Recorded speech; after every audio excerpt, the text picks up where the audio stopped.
you're live. Yep. The only thing I'm not seeing now is I'm not hearing audio, so let's just double check those settings. You shouldn't be hearing anything Oh, I shouldn't. right here, unless you're sitting maybe. Well, I've got the mic open.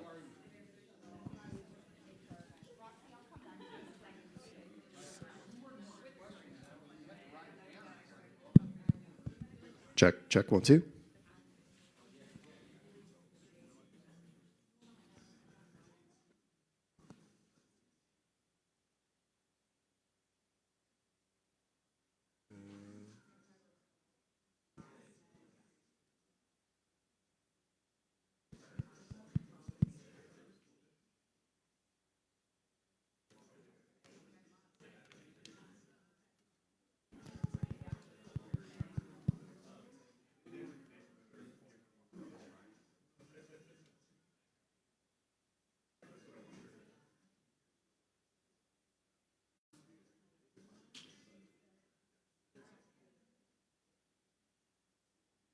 Oh, I got it. You got it now? Yep. Thank you. I think I figured it out on my. No, it was all me. Check, 1, 2.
Well, good evening and welcome to this town hall event hosted by the Johnson County Post in partnership with Johnson County Library. Thanks for all of you coming out on a Tuesday evening. I'm Kyle Palmer, editor of the Post, moderator for tonight's event about phones in schools. We've convened educators, parents, students, and a mental health expert to talk about what local districts are doing to deal with student phone use in schools, discuss whether those approaches are working and what, if anything more, needs to be done.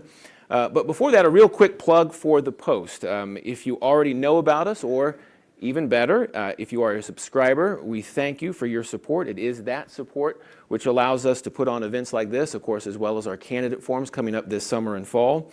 If you're not currently a subscriber but are interested in Johnson County news and supporting a local media organization, you can try us out. We have a special trial where you get 1 month for just $1. If you like it, you can continue at full price. That's $7 a month after that. You can find out more at johnsoncountypost.com/subscription. Also on your way out, you can catch the QR code on this sign on the way out if you want to try us out again for $1. I will say we're real people covering real news in Johnson County. Nearly our entire staff is either from Johnson County or now lives here. Some of us are homeowners in Johnson County. Our kids go to school here. We ourselves, some of us went to school here as well. We use the parks. We pay the taxes. We go out to eat. We check out library books and return them on time. So give us a try. We promise to do our best to cover this community we call home to the best of our abilities. That goes for the people watching on the live stream as well. So now to the topic at hand tonight, phones in schools. Well, phones are a pervasive, unavoidable part of everyday life. Many of us in this room tonight, adults and adolescents alike, probably spend more time on our phones than we would like. But phones are still an integral, many would say largely beneficial, part of modern society. We communicate with them. We stay in touch with loved ones with them. We do business. We order food. We bank. We play games. We buy stuff. We read the news, all on our phones. So given their ubiquity and their necessity to our current world, then what would be phones, or what should be phones' place in schools? Johnson County school districts, like many other districts around the country in recent years, have been trying to answer that question, adjusting their policies, implementing new rules for how and when students can use their personal electronic devices during the school day, not just phones, but also tablets, smartwatches, and earbuds. On one hand, there seems to be a growing momentum for completely banning phones during the school day. This is one of the key recommendations of the popular new book by Jonathan Haidt called The Anxious Generation. Raise your hand if you've read that or heard of it. Okay. It advocates not only for no phones in school, but also for families to delay giving their kids their own devices until high school. Some states, including California, Florida, and Virginia, have passed statewide laws requiring schools to either ban or limit in schools. In Kansas, the State Board of Education late last year recommended that school districts adopt so-called bell-to-bell policies, in which students should have their personal devices stowed and locked away out of sight for the school day. Well, there has been some pushback to these stricter initiatives, some critics suggesting that worries over phones amount to a moral panic. It could eventually be viewed in hindsight as ridiculous as efforts in the 1980s to ban beepers in schools. If you don't know what a beeper is, just ask your parents. Researchers from the University of South Florida, for instance, recently surveyed some 1,500 11 to 13-year-olds in that state, and one of their main findings, in fact, was that students who had their own smartphones generally reported greater mental well-being, were generally, quote, healthier and better adjusted, end quote, than students who did not have their own smartphones. And students with their own phones were also, maybe counterintuitively, more likely to get together in person and less likely to be cyberbullied than their peers without their own phones. So suffice to say, you'll be able to find the research and data that backs up your case depending on which side of this debate you fall. But tonight we want to talk about how this is playing out in Johnson County schools. How do parents and educators up here, as well as most importantly probably the students, feel about their phones and their impact on learning? So we're going to hear from all of them tonight. So a note about logistics. We're going to have two separate panels. First, right now we have up here tonight a couple of educators and a couple of parents. We will be able to give them a chance to talk about their experiences in schools, and then after that we'll do a quick changeover and hear from some students as well as the director from the Johnson County Mental Health Center, Tim DeWeese. So we'll have a kind of moderated conversation for 20, 25 minutes or so, and then open it up for questions. There's a couple of options if you're interested in questions, submitting questions. You saw index cards on your chairs. You can write them down if you're uncomfortable speaking, but we also do have a microphone. So when we get to the point where we're ready for questions and you want to raise your hand, we can have someone come around and give you a microphone and ask directly of these people up here or the panel that follows direct questions. Or again, you can write your questions down, and then our staff members will will collect them and bring them up to me, and we can get through those questions as well. So either write them down or you can say them as well, whatever you're more comfortable with. Well, so with that being said, let's introduce our first panel here up here, and we'll start from your left to right. I'll just introduce you briefly and then kind of start throwing some questions at you. So immediately to my left, first is Kim Whitman. She's co-founder of the nonprofit Phone Free Schools movement. She's also a parent of 2 teenagers in the Shawnee Mission School District. So Kim, welcome very much. We also have Don Branham at the same table as Kim. He's a literacy instructor at California Trail Middle School in the Olathe School District. At the next table is Jill Johnson. She's president of the Shawnee Mission KNEA and a teacher at Shawnee Mission East High School. And at the end of the line is Chris Huff. He's a parent of an elementary school aged kid in Shawnee Mission. So we have all different levels, high school, middle school, elementary school, represented up here. And so we'll start with the teachers first. So maybe Jill, maybe you'll start with this one. So I'll say this, all 6 Johnson County school districts in the last year or so have instituted new rules for phones in schools. Generally follow the same outline. I'm not going to go through all the different rules, but basically all 6 school districts require that students have their phones put away during instructional time. That can vary from age level. There's some more freedoms in high school. But I will say Shawnee Mission is maybe the latest one to do it. I think it was just earlier this year. So what's your assessment of how these policies or these rules, how they're working so far in Shawnee Mission? Thanks for that question. As a teacher at Shawnee Mission East, I can share what is happening in my own classroom and then just a few things I've heard in the hallways from other staff. I started this school year kind of anticipating this was going to happen. I also serve on I was part of the steering committee for the strategic plan for Shawnee Mission, and so I decided I have freshmen this year in geometry, and so I decided day one to put up a kind of a cell phone caddy, if you will, on the back of the door of a closet that I have. And so they each have a number, and they put their cell phones in there for the duration of class, and then when it's over, they take them back. And it's worked well for me throughout this school year. I know that other staff, and myself included in the past, have had to speak to kids multiple times. Please put away your cell phone. Please put it in your backpack. Please whatnot. And so having a spot for it in the classroom has helped out a lot. I also know that many staff have appreciated the fact that there is now a policy to look to and subsequent consequences for students that do not comply. And so they do feel like they have support from their administrators to address the issue if the students continue to have their So maybe phones out. before it was a little bit more class by class, teacher by teacher, kind of up to the teacher to enforce their own Right. rules, and maybe didn't feel like you had the administrative backing or imprimatur Correct. to do it. It's not perfect. Kids are still on their cell phones during class. At times, kids are still on their cell phones in the hallways at times. Which is allowed, we should, I mean, between classes, correct? Yeah. Between classes, Yeah, yeah. but I mean if they leave the classroom Yeah. to go to the bathroom. They're still supposed to leave it in loopholes. the classroom, not Yeah. take it with them. It's a work in progress, but I think it's a good first step. Yeah, Don, middle school, so a different age level in Olathe. I think it's as well as some other districts, the policies are a little stricter, not supposed to have them out at all, including passing periods, including at lunch at your school, California Trail, correct? Yes, that's true. Students are supposed to keep them either in their pocket or their backpack or their locker between 8:20 and 3:20, which is instructional time. In this day and age, hardly anybody uses a locker anymore. So I think most students keep them in their backpacks. Some students do keep them in their pockets. And I would say overall in my school, and I think my colleagues in our other schools have found it to be a very successful policy, and we've had great cooperation from our kids. For example, last semester I had lunch duty, and I thought, my gosh, we're going to have 200 students in there with 4 teachers. We're going to be outnumbered 50 to 1. But we've really had almost no issues during lunch with students using their phones during lunch, which you would think would be a free, unstructured time when they could use them. That's more of a high school thing, but we've had very little trouble with that at all.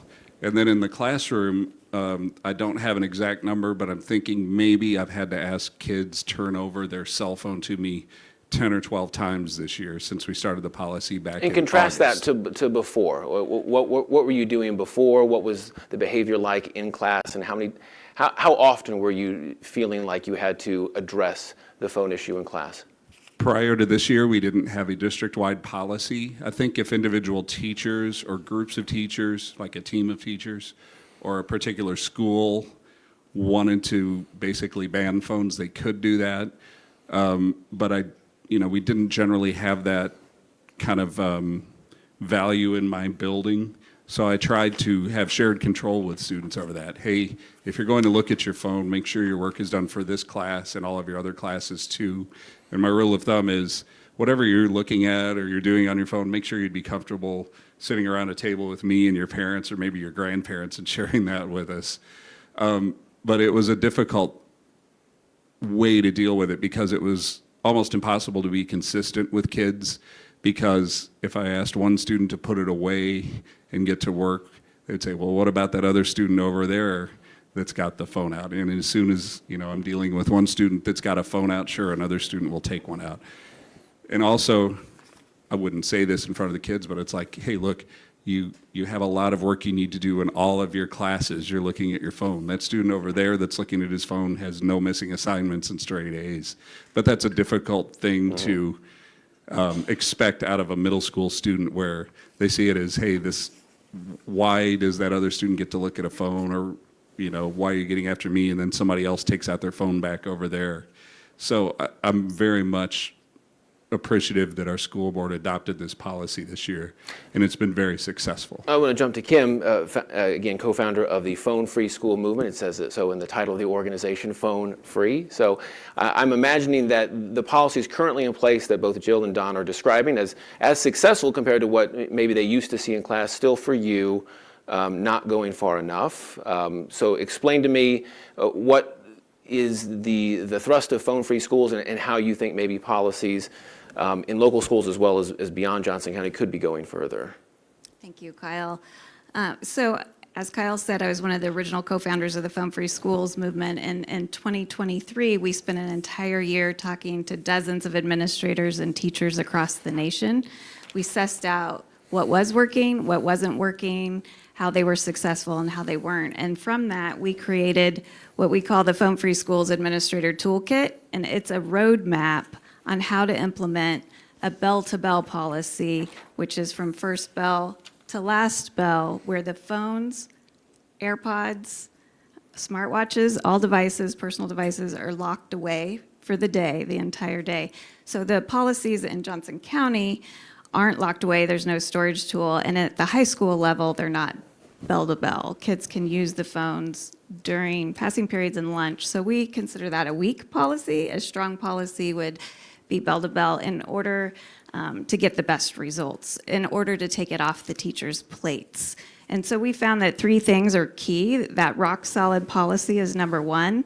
And number 2 is transparent and continuous communication. So you don't just roll out a policy. You spend a month or 2 meeting with the stakeholders, talking about what's going on in the classroom, things like cyberbullying and privacy violations, just the social media drama, so parents understand the problems, and then also those stakeholders can ask questions and really get comfortable with the policy. The third is consistent enforcement, which is why it is so important to lock the phones away. We know that these products are addictive, right? They're designed to grab our attention, and it's really hard for adults to control that urge to check their phone in their pocket. I mean, how many of you, raise your hand if you've been in a conversation with someone and they have pulled out their phone when you were talking to them, right? Or if you were in a meeting and you felt your phone buzz and you pulled out your phone. And so here we are expecting children whose brains aren't developed to have that control. And we need to remember what school is about, right? It's about not only academics during the class time, but also creating that sense of community and the socializing that they get in between time. So that's why it's bell to bell. I do want to hear from Chris Huff, too. You are a father of a younger son, elementary school age son. Full disclosure as well, your son goes to the same elementary school as my 2 sons. Phones in schools in elementary level are potentially less of an issue. I mean, just some numbers here. So Pew Research Center did a survey of teachers in 2022 showing that 72% of high school teachers felt cell phones were a major distraction. That stands to reason. We just heard from Jill. 33% of middle school teachers said it was a major distraction, but only 6% of elementary school teachers. So maybe it's not an issue directly impacting your son's education yet, but I'm curious to know, are you talking to your son at home about personal technology? How are you preparing him for middle and high school where it will become maybe more of an issue, getting him used to it? What's your approach right now as a parent? Sure. So I'd first say you're spot on. I have a first grader, and his most interesting thing is to tell me about trading rocks with his friends.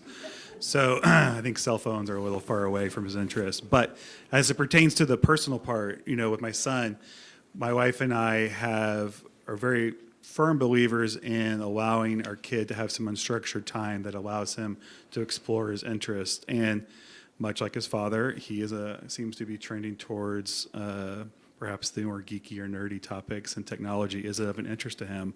And so our approach really has been that he understands that he does have limits of what he can do, and he has things he has to do first, whether it be cleaning his room or helping with whatever chores. He can explore his interest guided with technology. He's primarily interested in Minecraft. But most importantly, he has to know that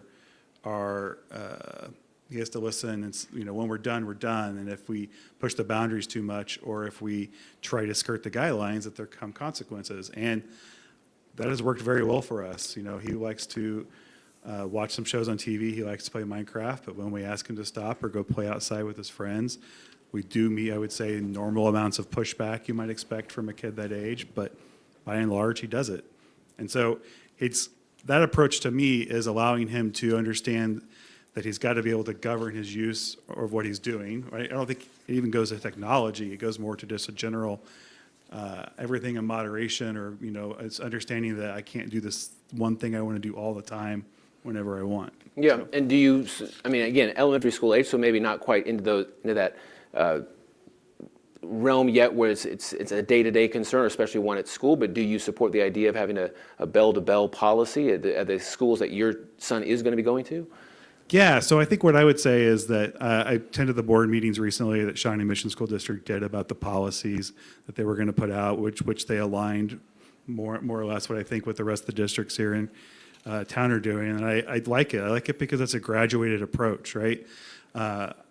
You take your youngest kids and you give them pretty firm guidelines, bell to bell, for lack of a better term here at the moment, because that's the kind of structure they need. But then I think as they grow, and granted, I do have a first grader, so I'm only this much into the parenting, but from friends I've talked to, right, you've got to give your kid a chance to develop and learn and have freedom to make mistakes and have them be governed while they're still with you at home, so that they're not being thrust into the real world, having been controlled for 18 years of their life, and then suddenly have no other boundaries other than Yep. ones pushed on them. And I'm going to come back to Don and Jill too, but Kim, just real fast, what is the difference in your mind between what we're seeing in Johnson County now, these school districts where there's more restrictions than there used to be, but still kids can get to them and use them at certain periods of the day, and a more the kind of policy you describe where they come in, they put it in a lock pouch or a locker before the day, they don't see it until the end of the day.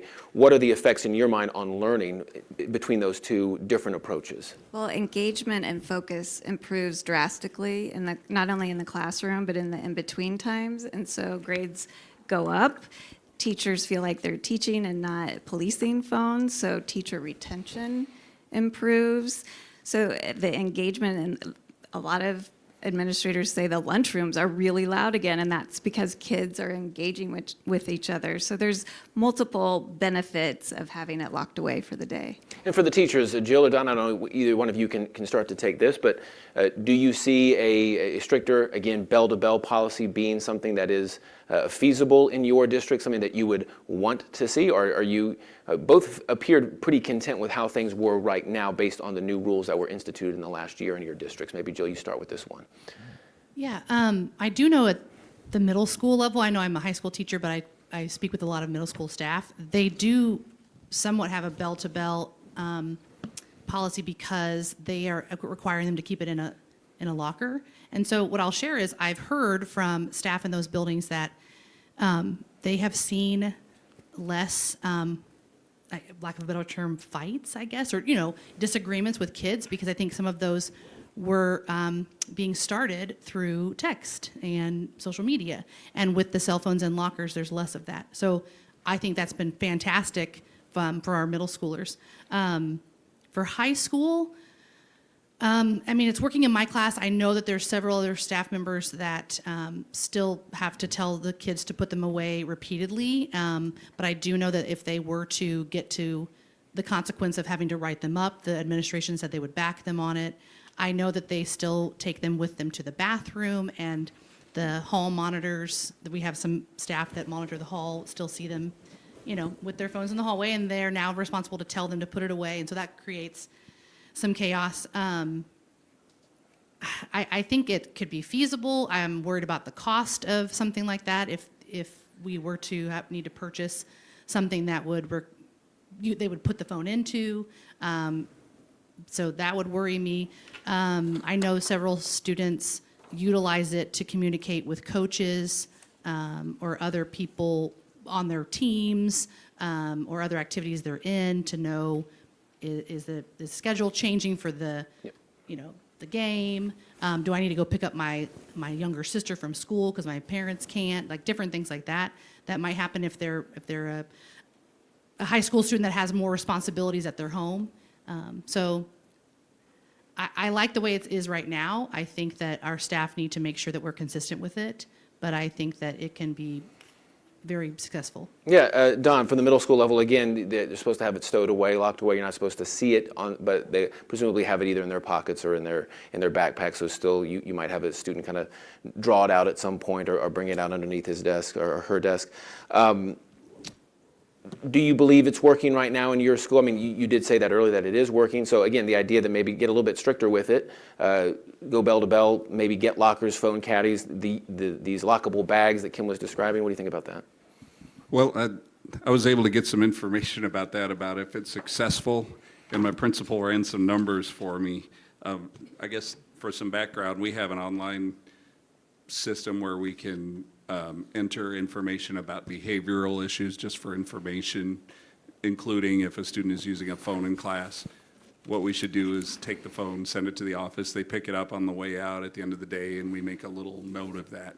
So for students that are repeatedly using their phones in class and it gets reported, our administrators will enact further consequences. And what they explained to me was, and I think all 10 of our Olathe Middle School administrative staffs are doing a similar thing, and that is, if it gets to that point, they will have students drop off their phone in the office and they arrive in the morning and pick it up on the way out for 10 days.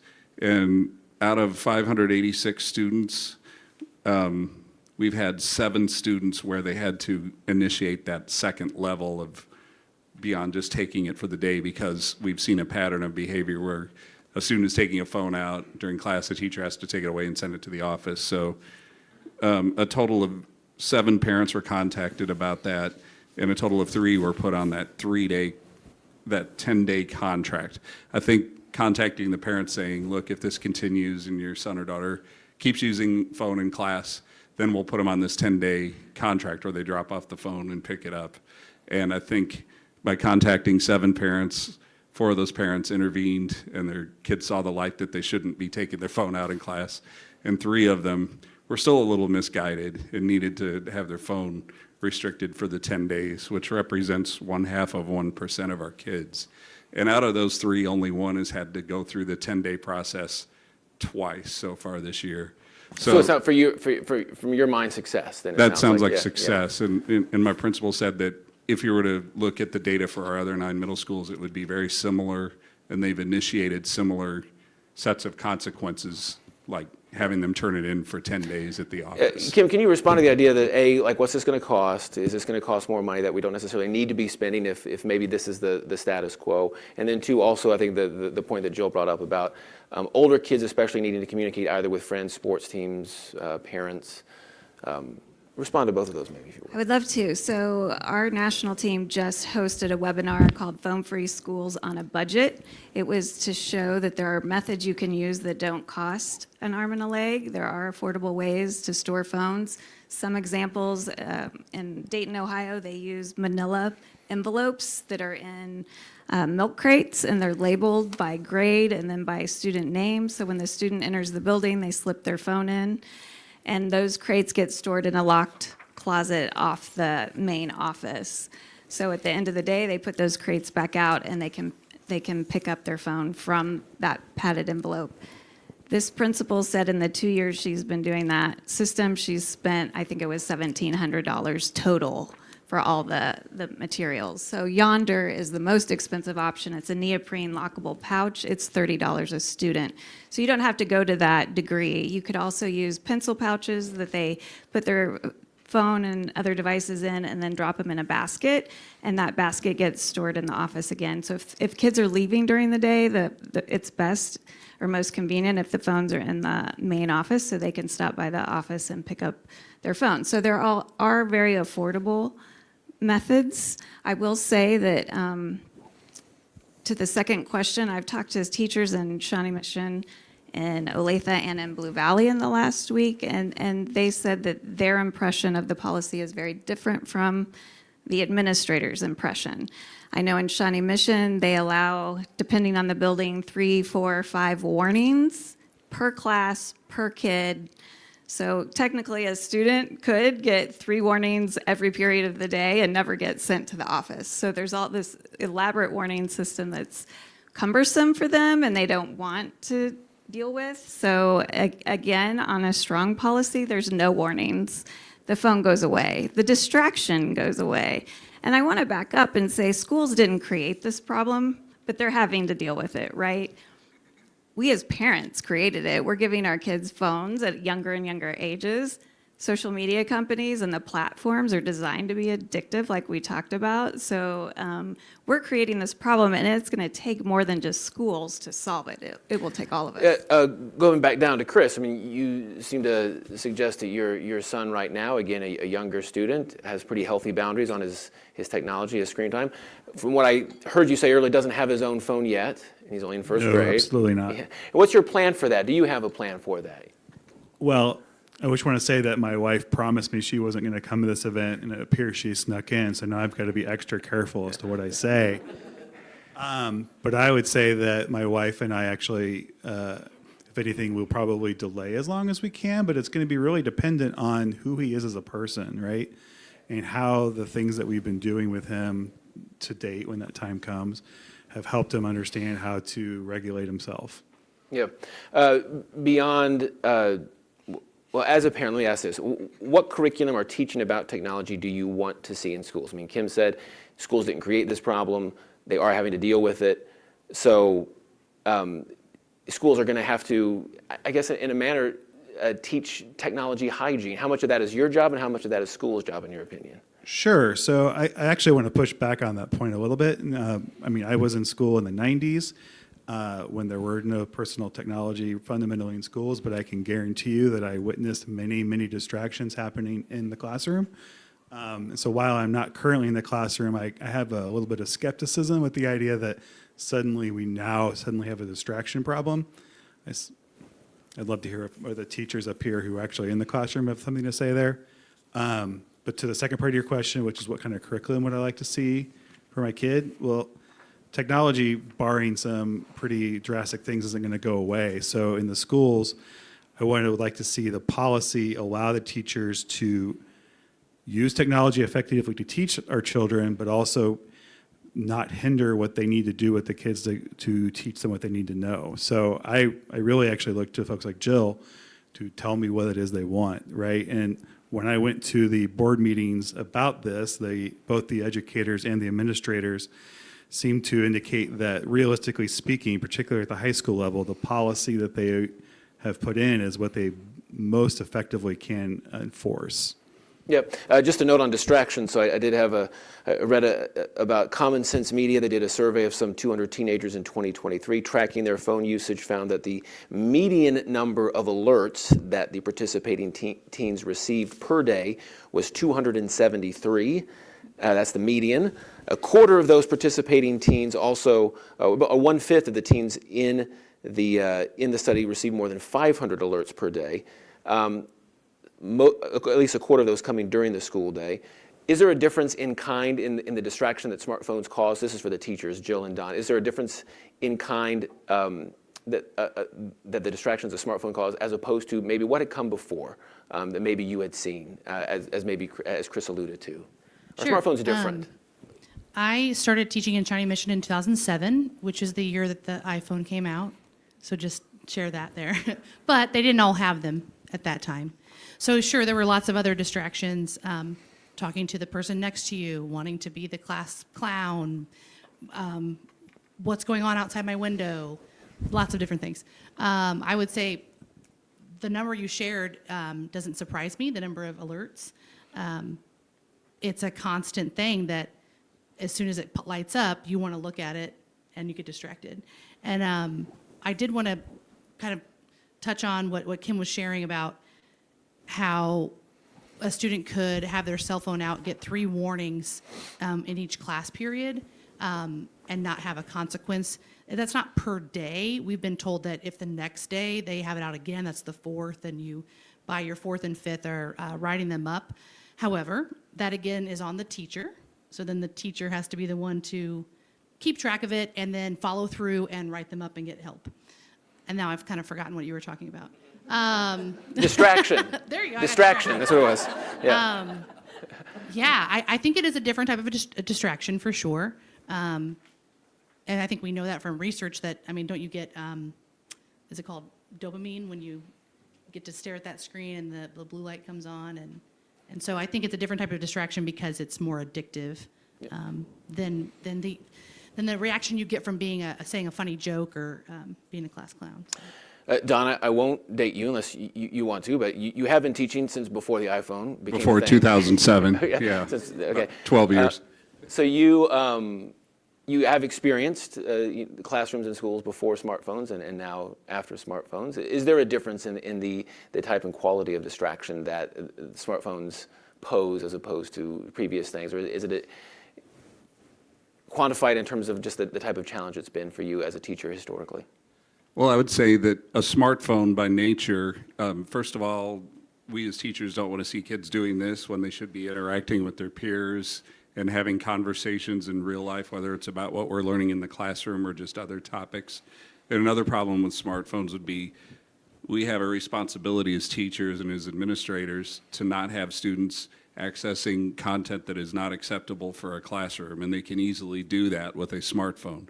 And we have a responsibility as teachers and principals and people that run schools to protect kids from cyberbullying, which would take place over group conversations or text over a cellular network. So, yeah, there have always been distractions, but those distractions have been in real life, and they're fairly easy to deal with as a teacher because it's right there in front of you. But when you have things that are kind of under the radar distractions, like kids, again, that might be accessing unacceptable material for a classroom or sending unacceptable messages or cyberbullying or something like that, then we have a whole new level of complexity to deal with that we really can't control because everybody's got a cell phone in their pocket. And like Kim said, social media by design is meant to be addictive and to lure people in. And again, we have a responsibility as the teachers and the administrators and the people in charge of the kids during the day to not expose them to that sort of thing. Yeah, you could say, well, it's the parents' responsibility. They're giving them the phone and things like that. But once they come into the classroom, then it becomes the school's responsibility. And, you know, to further that, if there's a controversy that's happening on their own time in the evenings and weekends that spills over into the classroom, then it becomes our problem as well. So I would say that smartphones offer a distraction or a problem that is far beyond anything that I could say we would see in real life in a classroom, short of somebody having a weapon or heaven forbid something Well, like that. a couple of you have brought up the idea of cyberbullying, how that is tied into the use of smartphones, how it can be exacerbated. I want to ask the two parents about their thoughts on that. I will also just say, audience members, if you do have a question, Leah has the microphone, so I'm going to ask a couple more questions up here, but then if you have a question to ask one of these two teachers or two parents, just raise your hand. Leah can come find you, and then she can queue you up to ask a question after they're done. But I'll throw the question to Kim about cyberbullying. How does it play out in schools? How do you think a bell-to-bell ban would help address that angle of this story? I've had conversations with administrators that have said once they've put in a bell-to-bell policy, discipline referrals fell from 75% to 25%. Like, it's a drastic change when it comes to that bell-to-bell not having access. Cyberbullying, excuse me, falls that much. And some of the other stats that I wanted to share that Kyle alluded to a study, 97% of students use phones during the school day. On average, the average high schooler uses it 1 hour, 6 minutes. That's a study that just came out in February. So 1 hour and 6 minutes during school, they're on their phone. It's usually social media, YouTube, and gaming. A third of teens report being exposed to pornography during the school day. 35% of teens admit to using their phone to cheat. So that's another advantage of not having the phone there. And 65%, to your distraction point, 65% of students report they are distracted by devices. So they're admitting, over half, 65% say they're distracted. And 72% of high school teachers say phone distraction is a major problem. Yep. The teachers, real fast, do you think that your current policies kind of address these concerns, inappropriate content, cyberbullying, the constant distractions? I would say for the middle school, yes. Like I said, what I'd heard from middle school teachers is at a building that had more often in the past than now, they had students deciding to meet up during class to fight, to other things. It's not happening almost at all because they don't have their cell phones. So I think that has helped. You mentioned the cheating part, and yes, in the past, I have had to kind of catch a student with their cell phone out using photo math. If you don't know what that is, you take a picture of a math problem and it tells you how to do it. And so, yeah, I know, right? And so with the phones up, like in my classroom, them being in a caddy, I don't have to worry about that because they don't have their cell phone to use to cheat. So I think it is helping with that. But again, we don't have a bell-to-bell, but in my classroom, because of the way I have them put them up during the whole entire class time, it has helped with that tremendously. Yep. Chris, beyond their own personal devices, pretty much all students in Johnson County, once they reach upper elementary or secondary grades, are given their own school-issued device, typically a Chromebook or a tablet. So banning phones, to be clear, is not banning one-to-one technology in the schoolhouse. Would that fact take the teeth out of a bell-to-bell policy? I sense a little bit more skepticism on your part about a bell-to-bell policy. So do you think the technology in the schools as it is now, that's enough? And what are your thoughts on the technology use in schools that your son's going to be going to? So I would say that I've been doing a lot of looking at this subject since I got interested in it, and I think I would say there's two parts here, right? There's the personal technology part, and some of the latest studies that came out of the UK recently, where they studied a bunch of schools that had differing levels of policy here, suggested that there wasn't really a statistical difference about how personal technology in schools modified the kids' emotional or mental problems, or behaviors, I should say. So that makes me a little skeptical about the limits of what we can do by trying to push it as far as we can in the school, right? The second thing is, and I have some educator friends, and I know I'm sure Jill and them fight this, but the technology in schools from the school-provided devices provides a lot of avenues that also need governance, right, for the kids to, to be mindful of what kids are doing, right? And so I would say, actually, I'm a technology professional, and I don't speak for my employer in this regard, but I would say that it is nigh impossible for you to realistically control your child on technology. They will find a way to do what they want to do. So my approach and my thought, again, I only have a first grader, but is rather than trying to put strict controls on our children, is how do we best support them to navigate the world they're going to be in? How, Yeah, finish your thought, I'm sorry. yeah, so rather than try to block them or control them, how do we best support them to navigate the world they exist in now so that they can make smart decisions for themselves? I believe we do have a question from the audience. Thank you. Hi. I have two questions. One is in the recommendations for policies on personal devices, what is everyone's experience with special needs and special education students? Because you probably, I don't know if you see them as teachers in your particular areas, or if you have experience, maybe you don't. Both our kids are special ed kids, and technology was important for them for a lot of different reasons. So I'm curious on the thoughts there. And then secondarily is sort of touching on what you're sharing, which is for all the problems we're talking about trying to solve, the distraction, the mental strain, you know, the various other difficulties that are real that come from these personal devices, having school devices all day long. I guess I'm wondering why the policy focus is so heavily on the personal device and not at all on the school issue So devices. two questions there, maybe Don or Jill first addressing the question about special ed and how special ed students are wrapped up into this, and then maybe we'll throw the second question to Kim. So Jill, it looks like you want to respond. Yeah, this particular school year, I don't actually have special education students in my classes. I have for the other 17 years of my teaching career, but I know that I think several students find a calming, helps a calming environment with music playing in their headphones. And so I'm not sure the answer to that, but I assume that they would work with their case manager and the families to figure out what to do if they felt the need to listen to music, to help them regulate in some way. As far as the policy only being about personal devices and not the ones that they are issued, I believe, and you probably know, because you're on the technology team possibly, the strategic plan does have one of the strategies around technology, and it was shared with us from students on the strategic planning steering committee that they had classes where they would use their computers almost exclusively. So everything would be posted on Canvas, which is what we use to post things. They could do the entire assignment on Canvas. They could essentially do everything online.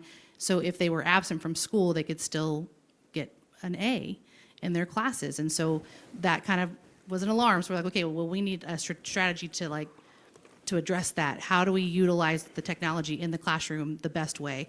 I will share, as a math teacher, most of the time their computers are in their backpacks. We have the books and things that I project on my screen, but rarely are we actually utilizing the computer for instruction. And the question to Kim about, and Chris talked about it earlier, but there's phones, that's one thing, but now there's one-to-one technology in nearly all schools, at least in the middle and high school. So would that fact take the teeth out of a bell-to-bell policy, the fact that they're still on screens most of the day? Maybe not every class, as Jill said, but most of the day. Can I first address that in the best practice definition, there are two exceptions. One is for an IEP and the other is for a 504. So if personal devices are needed, those are absolutely allowed for those exceptions. Second, school-issued devices, yes, are a problem. But the thought is, let's get the devices, the personal devices out of the classroom first, because the school can't control those. They don't have a content filter. They don't, as Jill and others were saying, they can be exposed, maybe it was Dawn saying they can be exposed to material, and they have no control over it. So the first step is getting rid of the phones. And I have heard once bell-to-bell policies are in place, some of that traffic will occur on the school-issued devices, right? Unfortunately, Shawnee Mission allows a chat function on the devices, so they chat there, right? So there are ways, I know other districts who have turned off all those functions. So there are ways to control, to eliminate or at least cut down, but I think phones is the first step. Another question? And this is Leah Wonkum, our deputy editor. Hi. I'm sorry, I have a frog in my throat. I have one parent from the Shawnee Mission School District. Wow, I really can't talk. Asking one question. This is for Kim Whitman, but anybody on the panel is welcome to answer. Some parents tell me their student suffers from anxiety and they need to be able to have their phone to reach their parent at all times. How do parents adjust to bell policy? This is a great question. Anxiety comes up a lot. I think I go to what the experts say. We've talked to psychologists, psychotherapists that have said that having continual communication with your child actually creates more anxiety. And schools, the school day is a safe environment for students to develop independent skills and learn to manage. And if we take that away from them and every time they have a concern at school, they can call mom or text mom and say, I got a bad grade, what do I do? And they never learn those skills, critical thinking skills, and develop the independence they need, then they're not going to be successful. So there are ways to address true anxiety without providing this tether to their parents. Yeah, we do have another audience question. I did want to just throw to Don, since I haven't heard from you for a bit, but you've taught for a while. Do kids seem more anxious than they have in the past? If they are more anxious, I don't see it outwardly. I don't know if I could quantify that, but we have had students in the past when they could, not officially, but they could contact their parents anytime with their phone. There were a lot of kids that would contact mom or dad many times throughout the day, wanting to get out of school or just wanting reassurance or something like that. So maybe not having personal devices available for their use is a good step in helping to foster that independence that they need. A question from the audience? Hi, so I had a question. So I guess we talked about school kids, and there's a huge age range there. So my question is mostly for the juniors and seniors, kids we are preparing to send to college. So, with this policy, I mean, part of the reason we want this policy is behavior change. We want these kids to be able to go to college and not be on their phones, even in college. So I guess the question, when you talk about implementation of a policy, stakeholder involvement is important. So is there room for involving some kids or a panel of kids in these policies? These are almost adults. Some of them are adults. And the problems we talked about kids is not just for the kids. I mean, adults have the problem too. Cell phones, social media, they have problems for all age ranges, I guess. So at Shawnee Mission, students were on the committees that helped develop these policies. They did hear from students. I'm a firm believer that it's important to understand and hear from students and what they're experiencing. However, I'm also a firm believer that they don't help set the drinking age, the voting age, any of those other rules and regulations. And so, of course, they want their phones, right? They're addicted or dependent on them. And so I don't believe that students should get a voice in making the rules. They don't make other rules, so why would they make rules around phones? And Jill and Chris, Jill, you're a teacher. Chris, I believe you were involved on the technology team that did eventually have input on the rules in place now. So maybe also just answer that question, student involvement, student agency in terms of setting these rules. So actually, I want to first respond to what I just heard, I would actually ask anybody in the room if they believe that the drinking age policy that exists materially influences what happens with children, or is it the way you parent your children and how you interact with them? Would be the first comment. Second bit, my bit with the technology committee as it went with the SMSD policy was not so much about personal devices, such as it was more about the technology policy and what we could do to strengthen and formalize how we could use it better in the school, so with the devices the school provided. So I don't have a personal technology. We have a for couple you. more questions here, and we are getting kind of close to time where we want to hear from the students next, so we'll hear this audience question first. So I don't have a question, I have a comment. I've been subbing in Olathe and DeSoto since 2008. And this has been by far the hardest year because of the phone policy. It has turned us into phone cops and made us have adversarial relationships with the students. The phone pockets or caddies would solve everything. And I walk into a room, and if there's one, it's just like it makes my day. And I've told the teacher, I said, I don't care what the subject is, if you have a phone pocket, I'll sub for you anytime, because it just solves everything. And the kids, I love the whole thing that you have, but a good compromise would be to have required phone caddies with assigned numbers. It just takes the issue completely away. And then they can have them, they're not supposed to take them to the bathroom, but they can have them at lunch, they can have them at passing periods. But in the classroom, I've had kids say, I said, boy, it doesn't even seem like it's a rule anymore. And they go, it's really not. And I had one school where it's very open, it's glass, a lot of the rooms are glass, and I had hall duty, and I was walking through the halls, and every single class I walked by, the kids were on their phones. Yeah. And even when a teacher was up front. Can I address Yeah, that, yeah. Kyle? Do you mind? Well, really quick, we do have another question up here, which Leah will come around, but I do want to get the teachers first to respond directly to that, and then Kim can chime in. But Don, you teach in Olathe. Are there differences in how teachers are still enforcing it, correct? So maybe some teachers are, you would say, more lax, maybe struggling with the rules a little bit more? Well, I would ask, are you experiencing that conflict at high school level, middle school? High school. Yeah. And again, I believe our high school policy is they can use them during passing periods and during their long lunch break and before and after school. The rule is they have them in their backpack, but they Yeah. have them on their desk, so it's impossible for them not to use them. Yeah, Jill or Don, I do you wouldn't hear, want to have to live under that policy. Do you as hear a from teacher colleagues personally. that are saying, this is still not enough, or I still struggle with this, kids are still having them out, I still can't get kids to put them away? If the staff member is intentionally asking them to put them away and then following through with a write-up, I'm not hearing that much. I'm more hearing from staff that see them in the hallway still during passing and wondering why they have them in the hallway and who's going to help enforce that. I think staff, knowing that they're going to have to constantly be watching all the kids, that has started to weigh on them. I'll share that we implemented this policy in February, in the middle of the school year, where we hadn't had it before. I know it's because our school board wanted to have it as soon as possible, but that made it difficult when you had one set of rules and then you switched in February to a new set of rules.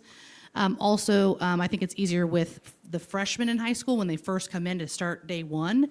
I think having those juniors and seniors when they were used to 3 other years of using their phone whenever they wanted to, suddenly switching was difficult. Yep. And I know Kim wanted to say something. We have one more audience question. I truly believe teaching is the hardest job on the planet. I don't envy any teacher. I am grateful for all of you that have the passion to teach our children. And I applaud those of you, Jill, that use the phone caddy. That's what I would do if I was in the classroom. But we have to remember that school isn't just about academics. So it might make the teacher's life easier if their phones are in the caddies during class, but we're forgetting about it's also a unique time when students are together, hundreds of students are together for 7 hours a day, and that's where they develop their sense of belonging, their friendships, their community, and other skills. So the in-between times, the passing periods and the lunch are essential for that. So it might make the teacher's life easier to use the phone caddies, but it's not necessarily what's best for students' development. And one final question for this portion of the event. Well, I guess mine is kind of a general question. Is there any real debate about this in a serious way? The reason I ask is I've looked at multiple studies on this. I cannot find a single study that has ever said that having phones available improves academic performance. And I ran across this one that was really interesting. It's called Brain Drain. The mere presence of one's own smartphone reduces available cognitive capacity. And what they did was they had kids with cell phones and they made them, put them face down on the desk, turned off. And what they found was that having that phone on the desk turned off reduced their academic performance. Yeah. So is there even a question about that? It actually didn't know reduce it much. Yeah. The real difference was when it was in a different room. It barely made a difference when it was turned off on the desk or in the bag. It has to be removed for you to have that brain capacity. I mean, back. is there a debate? Is there a response to that? Chris, you have expressed some skepticism. Yeah, I think I would say that, the Anxious Generation has become a book that is championed by a lot of people. But if you look at some of the professionals who are actually experts in this specific subject, Candace Ogden is one, where she basically really cautions people to suggest that the studies that used in the book at best show correlation, but not causation. And that if we do not pay attention to what the data is actually saying, we run the risk of targeting the wrong things about what actually our students need. And the second thing I would say is additionally, professionals who are specifically focused on this subject wrote a book called Behind the Screen.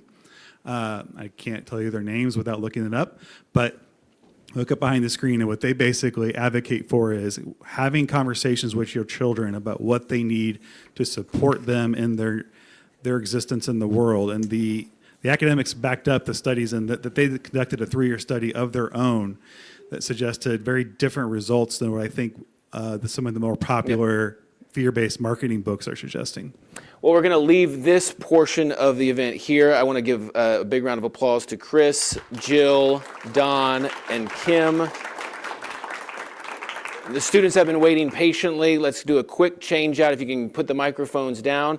We'll put the placeholder up on the live stream, but please, if you're in the room, don't get up, don't leave, because we're going to have some students come up here and tell us their experiences, along with Tim DeWeese from the Johnson County Mental Health Center. Just give us a couple of minutes to change over.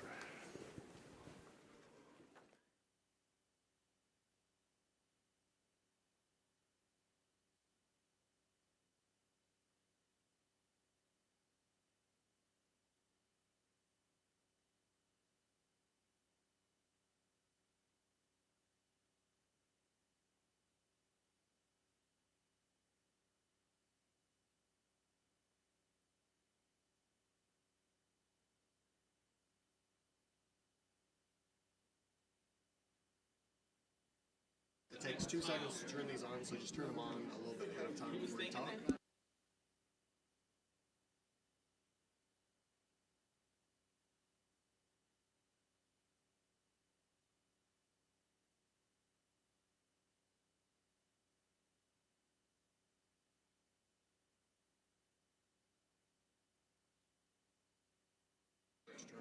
Sweet. So if you feel like you're not gonna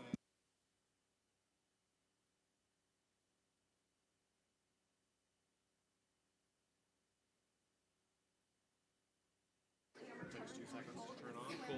If you have been talking for a while.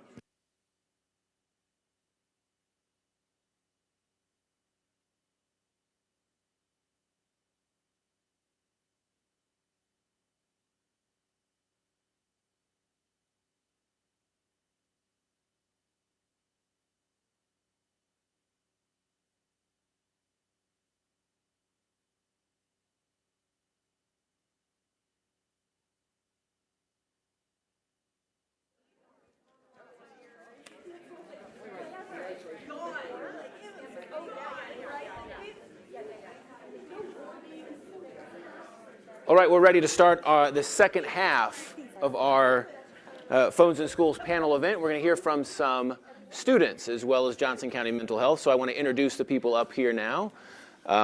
Again, facing the stage from left to right, immediately to my left, Avni Bansal, a sophomore at Shawnee Mission East High School. Thank you so much for being here, Avni. At the same table as her, Evan Haas, a senior at Shawnee Mission South High School. At the next table, Asher Boyer, a senior at Gardner Edgerton High School. And at the very end, not a student, as he said to me coming up here, Tim DeWeese, director of the Johnson County Mental Health Center. Thank you so much. So we're going to hear some experiences that students have had, as well as maybe talk more generally about the effect that phones have on your lives, both education-wise and outside of school. So let's start with the students first.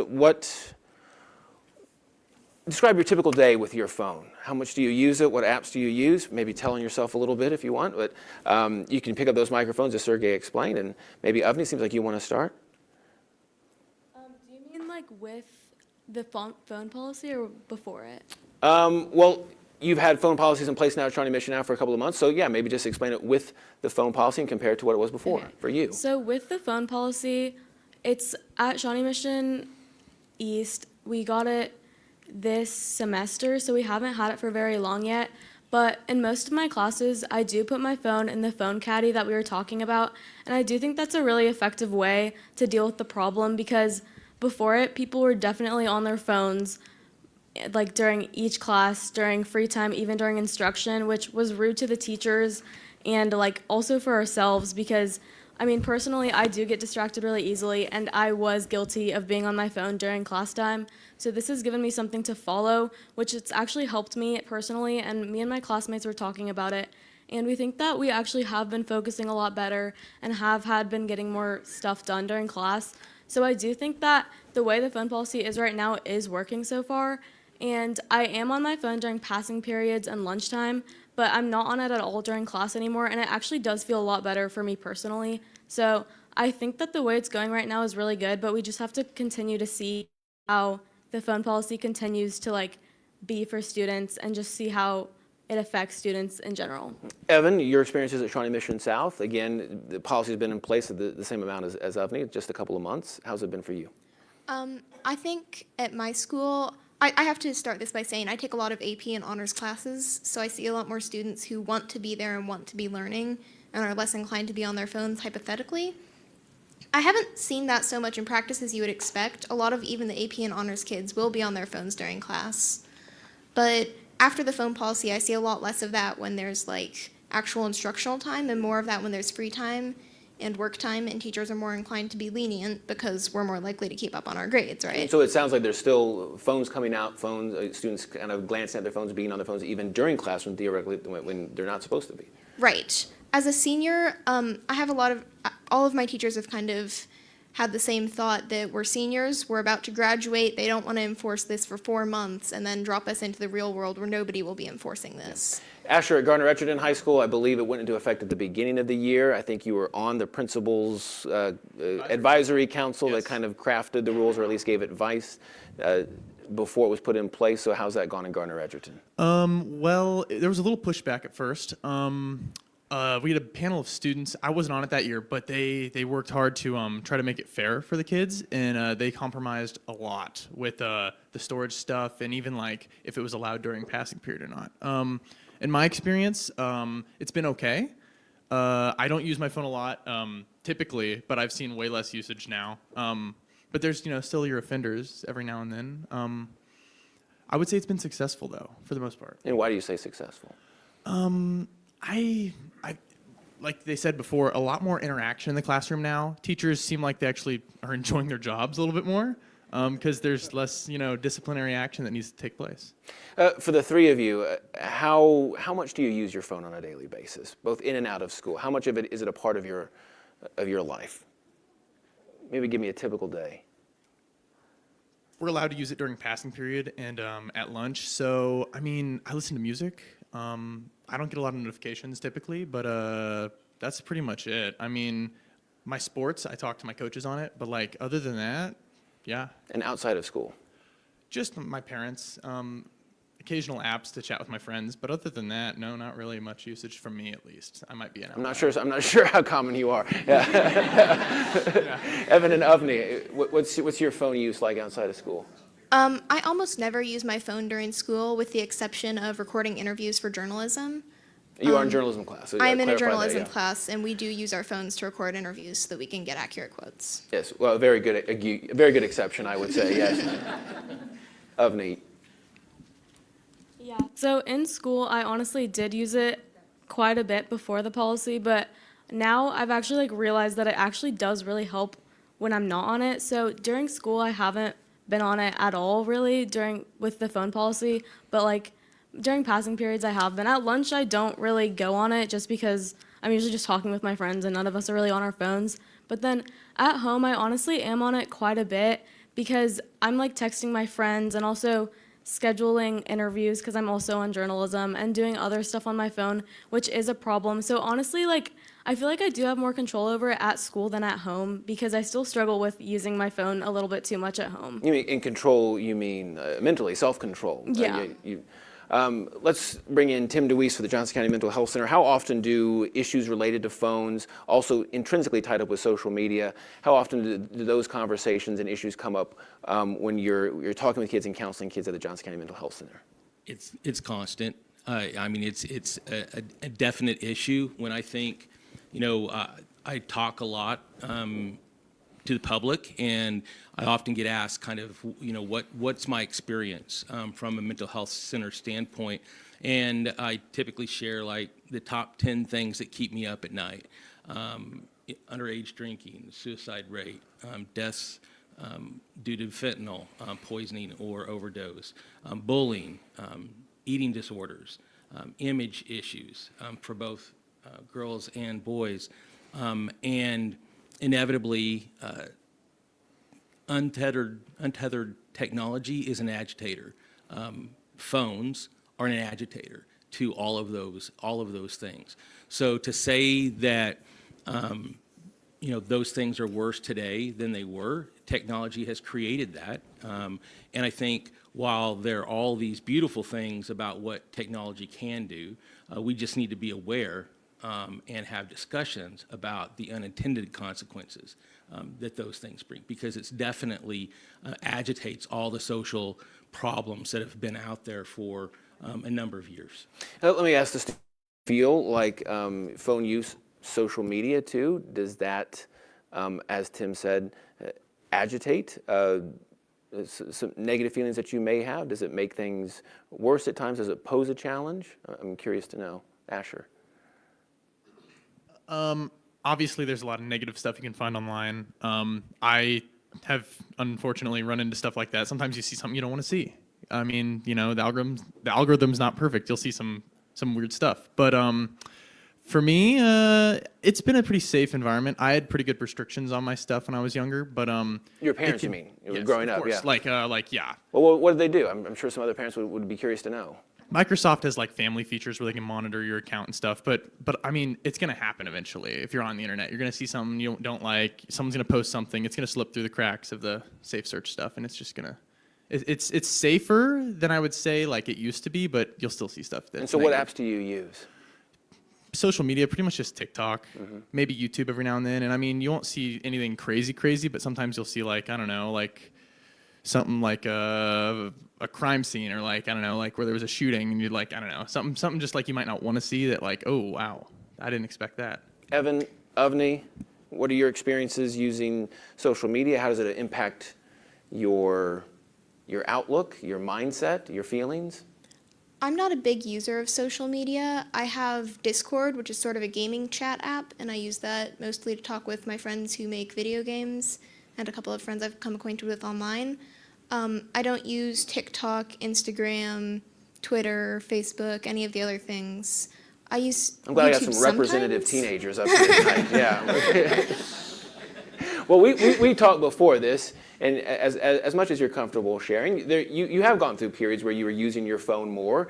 It sounds like you've dialed that back a little bit. Maybe the phone policy at school helped that in some regards, but could you just explain a little bit of that evolution on your part? I think the phone policy at school has had very little to do actually with how much I use my phone. My evolution of phone use was mostly during coming back to school after COVID. Mm-hmm. I had spent a lot of time online during COVID, and I had spent a lot of time on my phone. And so coming back to in-person classes and seeing my classmates and seeing my teachers helped me realize, like, oh, I need to be in the real world more.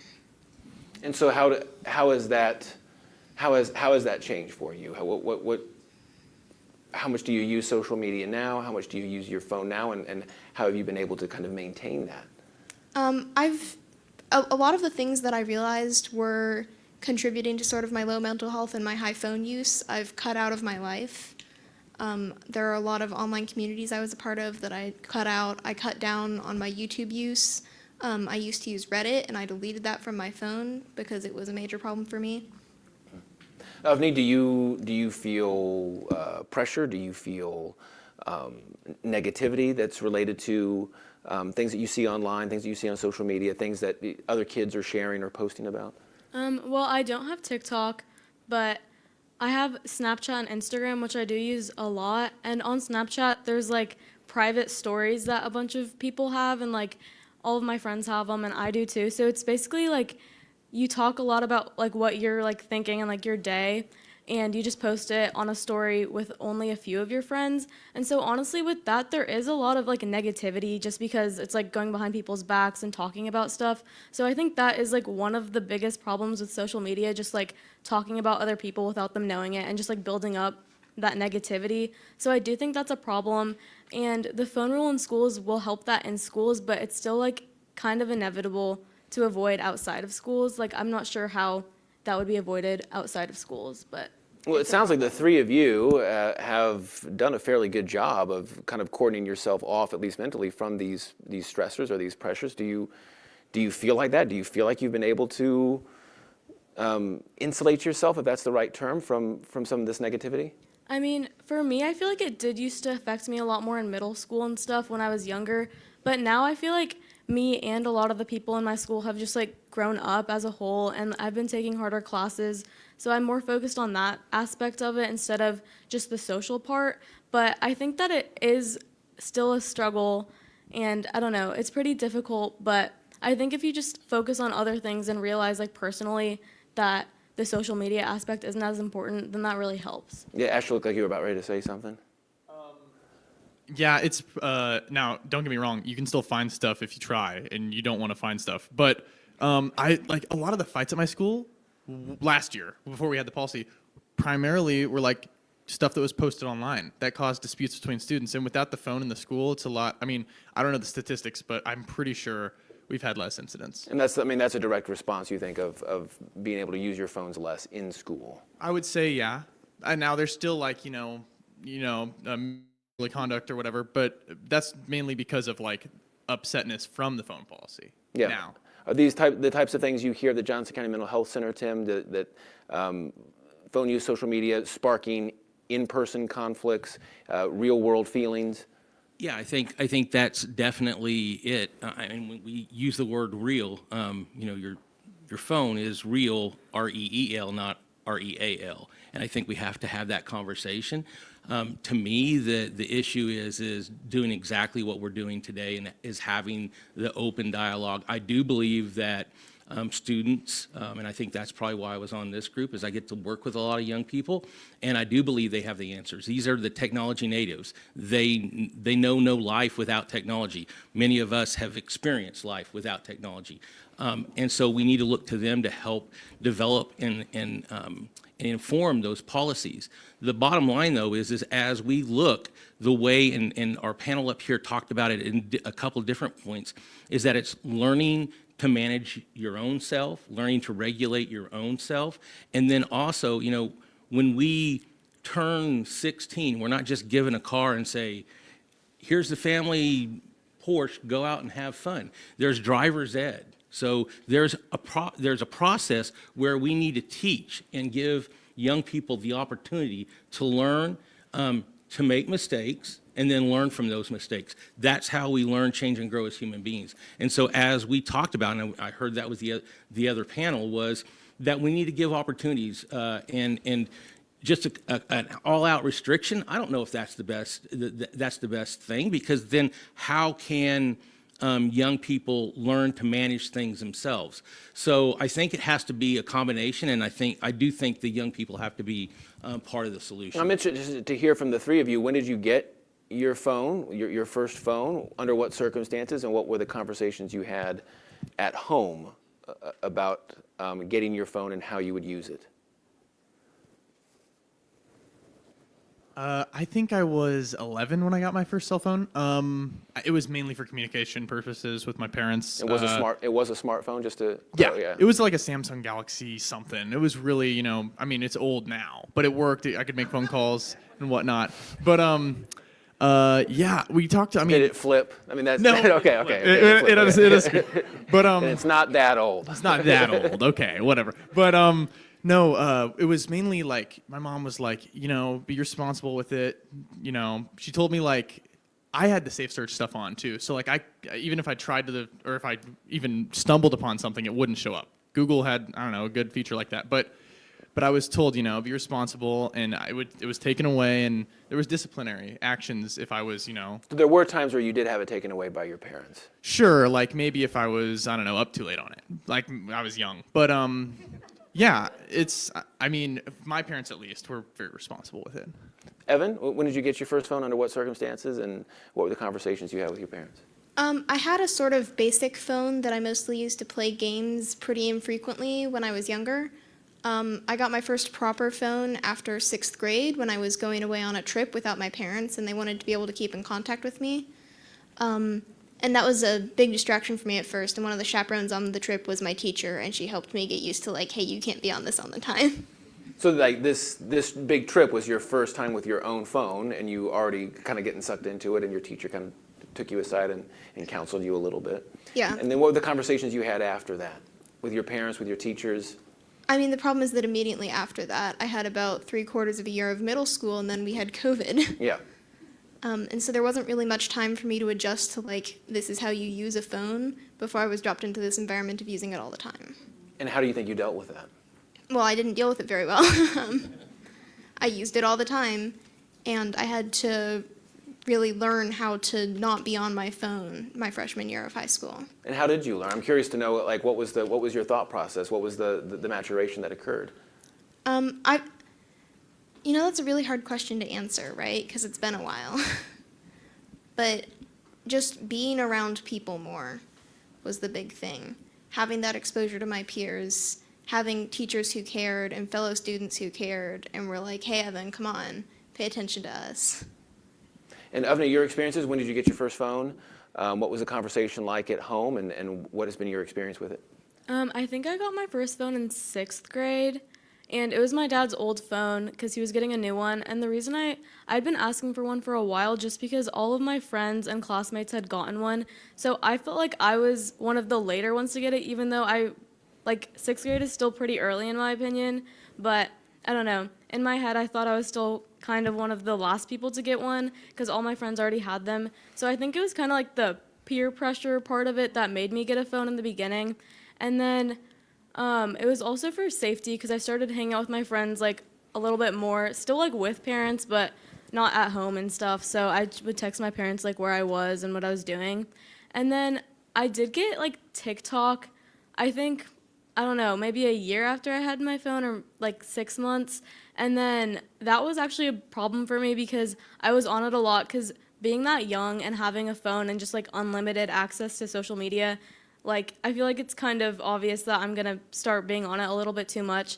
So then me and my parents did talk about it, and I don't have it anymore, and I haven't had it since maybe 6. You talked specifically with your parents about TikTok and Yeah, about because maybe I was you just- shouldn't have it. Yeah. I was on my phone a lot, so we talked about the app specifically, and then decided that like I shouldn't have it. And honestly, I haven't really missed it, and I think it is pretty interesting because I don't have it right now, and like all of my friends are always like wondering why I don't have it, but it's kind of better because I am a person who will be on my phone if I have access to stuff. So deleting the app honestly helps a lot. Yeah. But yeah.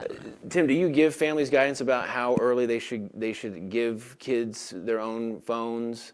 Do you talk to families and kids about that? I think we do. We do a lot of talking with parents about that process, and in particular, like when we have parent support groups and things like that. But the idea is like a graduated process. So there's all kinds of different phones and technologies that you can use to work up to the total smartphone opportunity. But I think all of the things that the panel before us and these guys have shared are all the real concerns about, can we take this a stair-step opportunity to teach and to learn good tech habits and be able to have that balance within our lives. Because we're talking about, we're also talking about developing real, authentic human relationships. And the pandemic, we kind of lost some of that capability as human beings. And so we really need to focus on that as well, is that we have the relationships with our teachers. We have our relationships with our coaches, with our friends, with our neighbors. And having those actual relationships are going to be far more health producing than those relationships via the phone or through apps. Yeah, and a couple of the students have brought it up, but I mean, it could be that our anxiety over smartphones is tied up largely with anxiety over social media. The University of South Florida study that I mentioned at the top did also conclude that heavy social media use seemed to be associated with more mental health challenges. Students who posted more publicly also reported experiencing more depressive symptoms, higher anxiety, feelings of meaninglessness. They also reported getting less sleep than their peers who posted less or not at all. For the teens, and then I'll throw a question to Tim, do you post on social media publicly? Do you feel pressure to compare yourself on social media? You mentioned you deleted TikTok as an app, as one social media app, but seems like all three of you kind of have drawn pretty healthy boundaries around your use on social media. Do you feel like posting on social media is harmful? Well, during COVID-19, I was stuck at home because my mom was really concerned about me getting sick, and so that's when it really like sucked me in. And I would play Call of Duty and I would post video game clips, but that didn't really affect me mentally. But like just using it so much, I think I was really depressed and being inside so much, and I think it contributed to it. Seeing all these people that were living, and I was stuck in my house. I don't want to say I compared myself to them, but I probably did subconsciously. And then after that experience and coming now, I've realized that like this is a huge addiction, huge problem, and I've tried to cut back. But it's definitely possible to feel negatively about it. Evan? I've never been one for posting publicly on social media. I have friend groups, but they're basically the same as a text message group chat, right? I have a lot of anxiety around myself, and the idea of posting publicly is terrifying to me. Do you have friends who do? I mean, do you have conversations with your friends about what goes on social media? I know that some of my friends are a lot more online than I am. I try not to, we don't really talk about those parts of their life because there are more important things to be talking about. Avni, you already mentioned deleting TikTok, but do you post on social media? Do you find that it's either positive or negative? Yeah, I have Instagram and Snapchat. I don't post on Snapchat just because like I use it to talk to my friends, but I don't post anything. And then on Instagram, I do post every once in a while if I go on a trip or something like that. But I do think that even though I do post, that it's like a pretty negative environment just because you're seeing all of the unrealistic standards, which is like a pretty known thing, but it's actually very true. And just seeing so many different lives that you're not like living, and that is pretty harmful. So. And how does that play out in school, in conversations with peers? Again, the comparison, I mean, do those things come up at school? I mean, kind of. Like, we talk about concerts and, like, trips and what, like, this person's doing and what this person did over spring break. And, like, just kind of, like, talking about, like, oh, they went on this great trip or stuff like that. But, I mean, it's not, like, too bad, but it's definitely, like, present in, like, school conversations. And Tim, with the Johnson County Mental Health Center, what is it about publicly posting on social media that could be driving some of the trends that I mentioned from the University of South Florida study? Yeah, I mean, I think there's both. The bottom line is technology and social media. There are good aspects. I don't want to say that it's all bad, but it's about moderation. It's about understanding and learning how to use things appropriately. So, and understanding the finality of things. When you post something, it's out there, and it's out there permanently. Having conversations with young people about that, parents having conversations about that with their kids is super important. And the issues that exist at school, the issues still exist at home as well. We talked about sleep. I mean, that's probably one of the number one things that we talk to parents about is how much sleep young people are missing out on because of all the notifications and staying up late and staying up on social media, those kinds of things. So, and quite frankly, I think that's one of the bigger issues is that we see increase depression, increase anxiety, increase isolation. A lot of that has to do with we just have some really tired kids because they're on their phones late at night doing those things. And that's also where some research would suggest that the most mistakes are made. So when I talk with people, I say bedrooms, bathrooms are the two no-goes for personal cell phones, smartphones. Use them wherever you want to use them in your house, but bathrooms and bedrooms should be no-goes. Well, I won't ask about bathrooms, but bedrooms, I know that's a kind of a common thing, a common fear that allowing use of phones in bed or in your bedroom before bedtime, that can keep you up late. You can scroll. What are your rules at home about having phones inside your bedroom or at bedtime?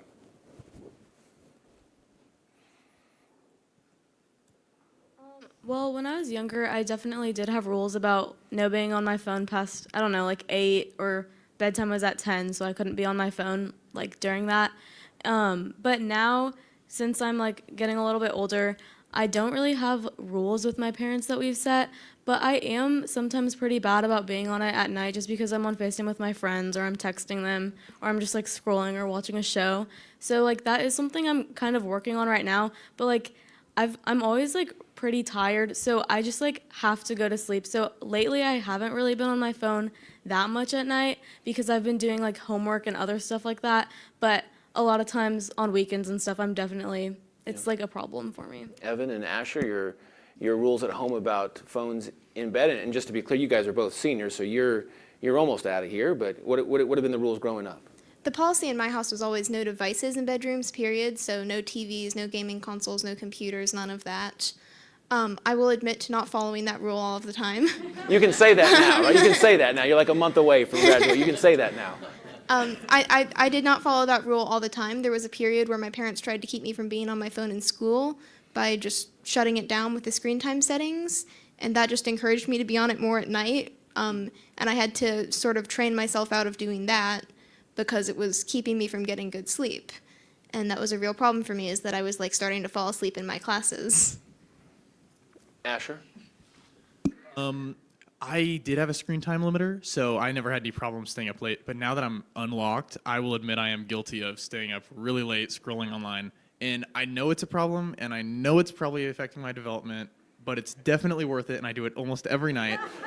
But I don't sleep in class. I don't know, like, maybe I'm just different, but I can operate with that little amount of sleep, but I don't like doing it. I know it's a problem, and I know I should probably stop. So it doesn't sound like there's rules, though, at your house. No, yeah. Not anymore. Yeah. Now, my siblings, yes. My mom hounds them to go to bed, but, like, me, I'm kind of like, I don't know, like you said, I'm almost out of here. It's like, oh, I'm already done, right? Yeah. Like, it's okay, I can do whatever, I guess. What advice would you give to parents who are having these conversations with their own children at home? They might have younger kids who are just getting their first phone or about to get their first phone. What have you learned through your experience of getting a phone, now having it, kind of maybe going through some ups and downs? What advice would you give to parents about how they should approach giving their own children phones and how they should communicate that to their children? I would just say be diplomatic about it. Like, work with them, because it was a lot more effective for me when I would get a little bit of screen time and then, okay, yeah, it's time to turn it off. Because being so, like, you don't want to build resentment. And that didn't happen for me, and I'm very grateful that my parents were very lenient and nice about it. I got an Xbox, and I could use it pretty much whenever I wanted, but I was told to do my work beforehand. So, I mean, it's just all about how you administer it, I think. Like, you can't let your kid run loose because he's going to learn that's okay, right? So... Evan? I'm a big proponent of don't ever start, kind of. Like, you don't give your kids iPads and game consoles when they're bored, when they're like 3. Don't give them access to devices at all. When their friends all get phones, say like, you don't need that. And I know that in some cases, your kids are going to be upset about that, and they're going to be like, but all of my friends have a phone. I need a phone so that I can stay in contact with them. And you just have to say no. You just have to say, like, you can text them on my phone if it's that important. Because I had friends whose parents did that, and I think it was really good for them. Avni, your experience, what would you say? What advice would you give? Honestly, I would just like hold off as long as you can in the beginning, but then eventually you kind of have to have a phone because like that's like the norm now. And even though I got mine in 6th grade, which was pretty early, I like kind of like, I didn't need it, but I did feel like I did. And like all my friends were confused why I didn't have one, so it kind of did set me apart. Like not in a big way because it was at that age, but once you're like older, you kind of have to have a phone So I think that, I don't know, I had screen time for a while. I think that worked, but it also made me like annoyed and kind of like angry because a lot of my friends didn't have it either, but a lot of them did too. So I don't really know what the exact solution is, but honestly, maybe holding off as long as you can and then implementing screen time and just having honest discussions with your kids about like why it's bad is helpful, because just like I feel like being honest and just telling them exactly like what the situation is and what the phones are doing to your brain at a young age, like maybe if they understand that younger, but I don't know, because it's like pretty hard because it just like keeps happening younger and younger, but I don't know. Yeah, and I'm gonna get your thoughts on the big conversation we had earlier about phone bans in school, bell-to-bell policies. Well, I'll ask you about your thoughts on that. But Tim, this idea, I mean, these are digital natives. This is the world they live in. They're going to have to deal with technology. What Avni was just saying is, I mean, it's here, and there's really, I mean, we kind of ran the gamut of what they advise. You either be lenient or never give your kid a cell phone. Right. You know, but so there's going to be decisions that families are going to have to make, and so this is the world they're living in. Right. I think the bottom line is to do exactly what I mean. They all said the same thing: is that have a discussion about it and be diplomatic. And so the one thing that I like to tell parents is, one, maintain your poker face. Don't be surprised. Don't overreact. When we react, we're emotionally based. What we need to do is respond to the situation, meaning that we need to be thoughtful and intentional about how and what we say, because we may learn things that we don't want to learn, but at least we're having that open, honest dialogue. At the end of the day, these two are going to go off to college, and they're going to hopefully be well prepared to handle all of those kinds of things and develop those coping strategies and those decision-making capacities. If they never were given those opportunities, and never had those discussions, then it would be really hard for them to do that. So the mere fact that they've actually done some of that already with their parents on their own is a good sign. And I think that you know, that's what I would tell parents is just to have that open, honest dialogue, and this is where we're not as good as we could be as adults. We need to model the good behavior, because it's really hard for us to tell our kids to put down the phones when we don't put our phones down. It's hard to tell our kids to pay attention when we snub someone for a phone interaction. So we have to demonstrate good, healthy tech habits, and then we have to have the conversations with them. Take some audience questions. Leah's over here. If you have questions for any of these students, we have a couple that raise their hands. I do want to ask the students real quickly, from what you heard in the first panel, you know, and again, caveat, 2 of you are seniors, you're going to be gone in about a month, but do you think a bell-to-bell policy where you can't have your phone, it's in a yonder bag or it's in a locker for the entire day, do you think that would be good? Would that be better than what you're experiencing right now? Honestly, I don't know. So the cognitive capacity study that we were talking about earlier, I wrote an opinion on phones affecting focus for my newspaper, and I actually cited that study. So, I mean, it does kind of prove that if you have it away, not even in a phone caddy, away from the classroom, that your focus will be better and stuff. But I feel like, I don't know, because there has to be some sort of control that students still have, because then it just feels like it's the district against the students. So I feel like for it to be understanding and actually make the students still be happy with the district and not just resent going to school and hate the district, that it should be at least start as an easier policy. And I do think that, I mean, in my classes, a lot of my teachers aren't enforcing it as strictly, and then in some of them they are. So I think the classes that have been successful are the ones with the phone caddies, which was mentioned earlier. So I think using those methods and just seeing where it goes from there is a good way to see, because just having a big policy all at once just would seem like a lot, and it would just make a lot of students angry, but I feel like that's not the point of the policy. Yeah. Evan and Asher, your thoughts on a bell-to-bell policy? Again, I know you're both seniors, but what would you say for the students that will come after you? I think that bell-to-bell policies are especially not the best way to start. I think that if you're going to have a bell-to-bell policy, you need to have that culture in place first, that you don't need your phone. I think the Yonder pouches are quite silly. I have some friends at a school who use them, and they all figured out how to unlock them within 3 days, and we're back to using their phones in class.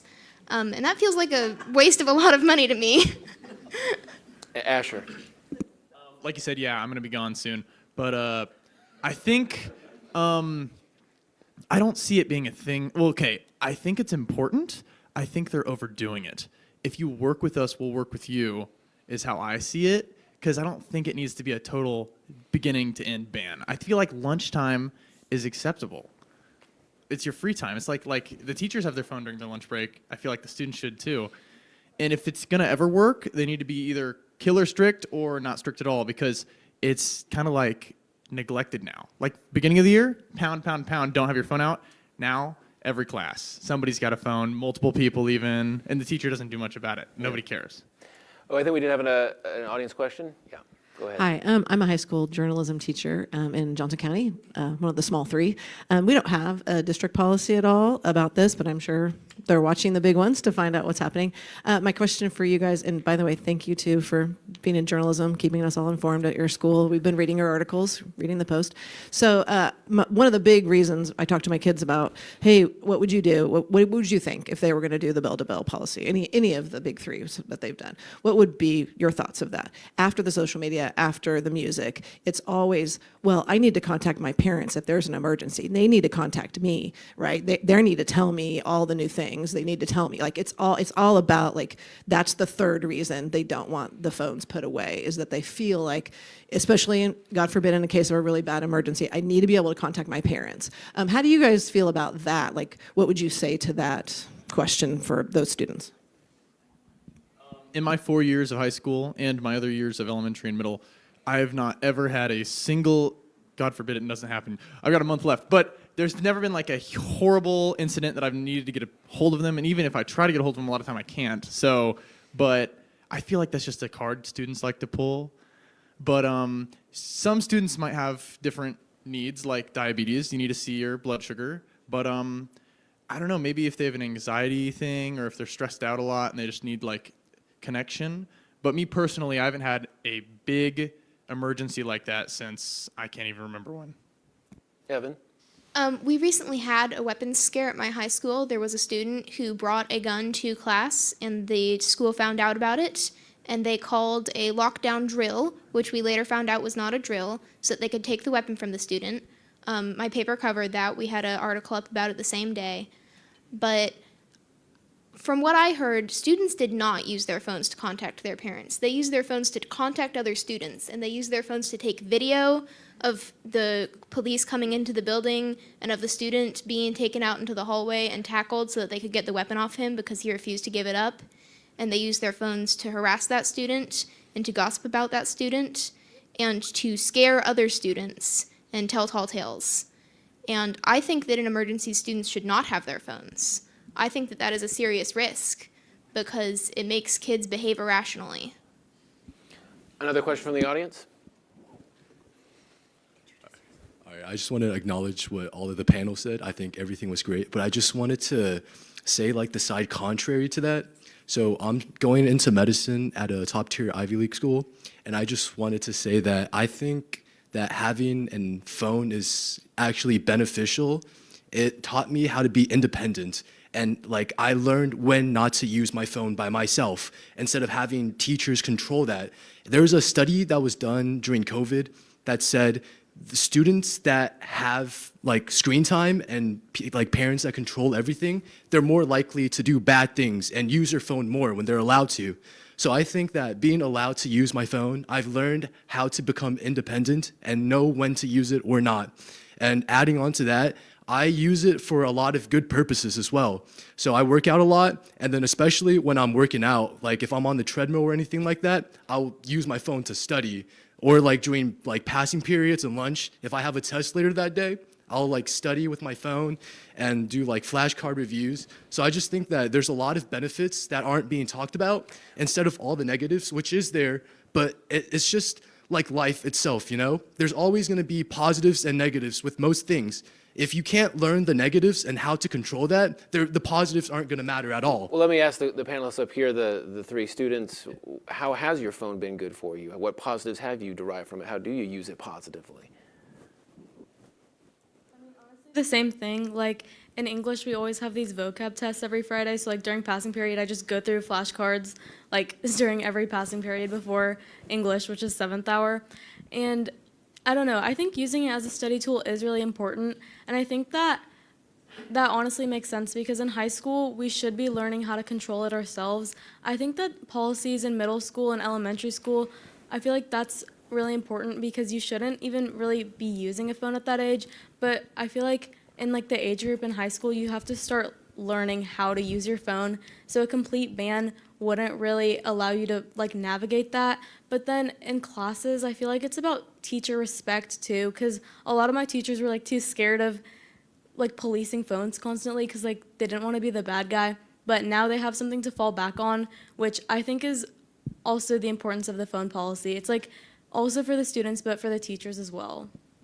Evan, something to add? Like I've said, you need to build that culture of not wanting to use your phone. When I had a phone restriction during my school day, I just spent more time on it at night. I had to build those habits on my own.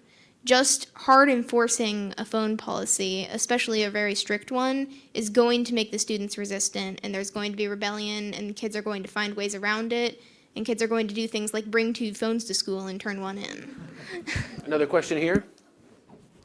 Well, so I think we can recognize that you three are not the average students. And that this gentleman over here, going to Ivy League, congratulations, is not the average student. My concern is that, as with all things in life, that there's a bell curve here, you know, that there are students that don't need necessarily a lot of supervisioning. But then there are other students that, given the freedom to do whatever they want with their phone, the results are going to be pretty bad, and they're going to have to go deal with mental health people at the end of it. How do we handle this differentiation between the students who can be? You can't have different rules for different people, right? How do you handle that? Asher? That was a big thing that a lot of my friends, I myself, and the panel on our Principal Advisory Council last year discussed, because there's a bunch of students, like we've heard, that have straight A's, no homework, nothing that they need to do, and yet they're being subjected to the same restrictions. Like, you have nothing to do during your seminar hour, you can't use your phone. I don't know how we work around that, because there's like the environmental thing. Like, the kid that has work sees you on yours, and it's unfair. Like, so I feel like that's one of the biggest hurdles we have to jump over, because it isn't fair to the kids that do what's right, because then they still have to deal with the stuff that's in place for the kids that don't do And it. Tim, in your experience, have you noticed trends among kids who are successful? Yeah. Like these three appear to have been about kind of knowing themselves and understanding their own habits of mind when using their phones? Absolutely, and there's a process that people have you've learned over time. So I think the piece of that, and I think I said this earlier, is that it's not all bad. We're not talking about just negative. I'll be the first one to say we have implemented a social media storytelling campaign for young people to curb youth suicides. It's been effective. We use social media to do that so people could tell their stories. So there are absolutely good ways to utilize all of the technology that's available to us. We just have to realize that not all of it's good, and we have to have discussions about how that can impact each one of us. How we do it differently, I think, again, and I don't remember who was sitting in my seat before, but he said it started at home. I think it starts at home, and it starts at that. It starts that conversation. We said we need to develop a culture. It's a culture of understanding how to develop good, healthy tech habits. So I want to focus on my mental health. I want to focus on my behavioral health, my mental health, my physical health, and my digital health.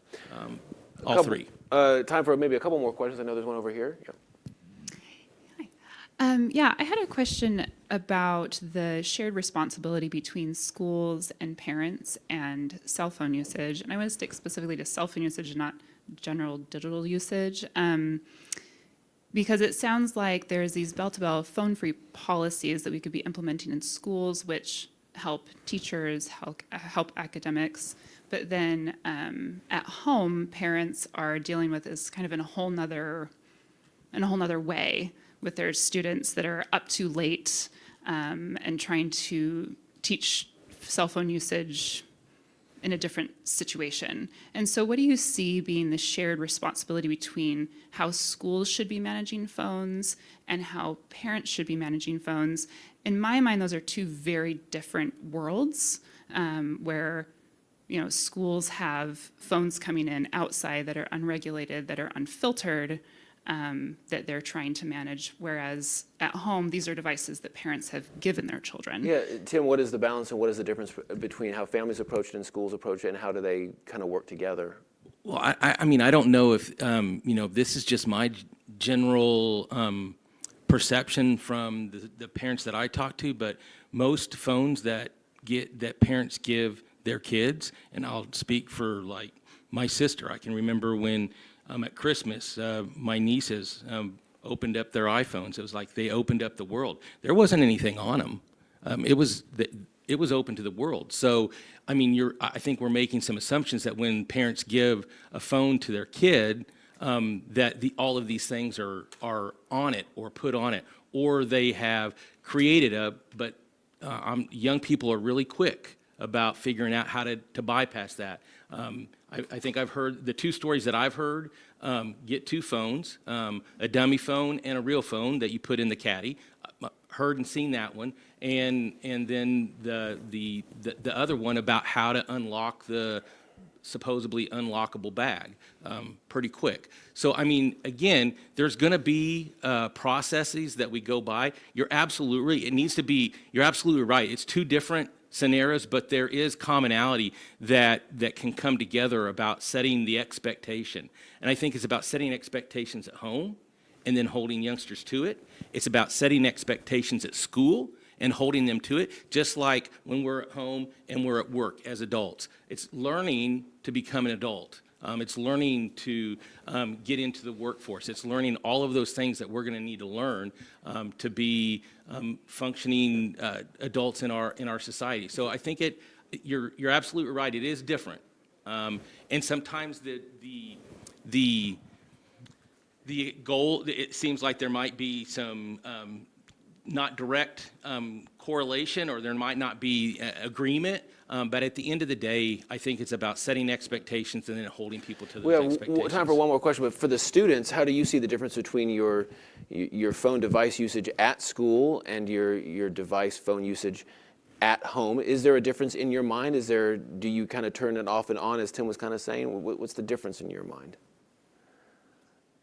I really just use my phone at home for like daily quality of life stuff, music, maybe TikTok, I'll scroll. But like at school, I don't use it because it's a penalty now. And I understand the importance of doing my work. And so before we had the policy, I wouldn't use my phone until I could. But now that there's a penalty in place, it really pushes me to not use it. Evan, thoughts to add? Predominantly, my phone usage at school is like checking the news, checking to see if I have any texts from the people who I don't have. I have a thing on my phone that shuts it down during school that I set up for myself, so that I only get texts from my parents and a couple of other important people and from my sports apps.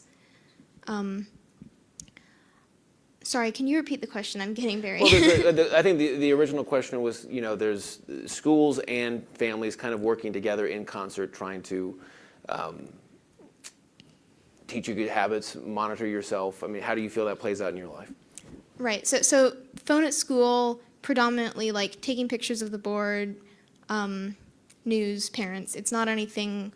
At home, it's more about free time, I guess.